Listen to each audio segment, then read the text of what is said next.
Start this morning with the start of the last week of early voting. The polls open in less than an hour. We continue to see record-breaking numbers here in Bexar County, and Fox SA's Tawny Davis is live with the latest numbers. Good morning, Tawny. Good morning. Well, that phrase, the early bird gets the worm, definitely applies here. As you can see the line behind me for early voting, about 20 or so people are here now. They've been lining up since, I would say, about 5 a.m., like right about when we got here. And even over the weekend, I had to wait an hour before I was able to vote. But that seems to be what the norm is when wanting to vote in Bexar County.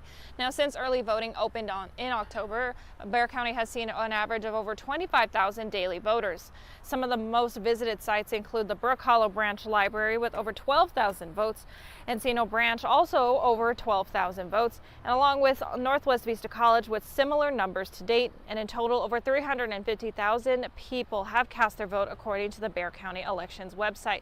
Now, there is still time to get in on early voting. We just spoke with some election workers that say no matter the age restrictions, if you come here and you have some kind of mobile disability, whether it's a walker, they will be coming around asking if you want to bypass the line and go in, or if you're feeling sick, but it's a matter of if you want to. So keep in mind on that. And the polls will be open from 8 a.m. to 8 p.m. through this week up until November 1st. And for a complete list of where the early voting sites are, you can find them on our website, foxsanantonio.com.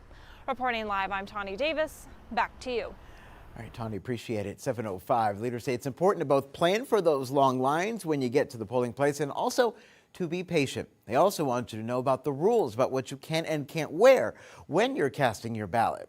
As we reported, 2 people in 2 separate cases told to leave a polling spot because of what they were wearing. That's because no political gear is allowed within 100 feet of a polling location. The purple line you see right there is one example of a way to mark 100 feet from that polling site. Anyone who passes that wearing something supporting or opposing a candidate or issue would be electioneering. That is illegal in Texas and could mean a $500 fine. In all reality, I don't think seeing somebody wearing a political T-shirt past that line is going to sway my vote. I mean, most voters should have already made up their minds. Because you hear stories where there's incidences of people shouting, getting aggressive, even becoming physical. Well, lots of voters we spoke with say that 100-foot marker wasn't obvious enough. Vice President Kamala Harris and Minnesota Governor Tim Walz will campaign together in Ann Arbor, Michigan today. According to Harris's campaign, she will participate in a rally this evening with a performance by singer Maggie Rogers.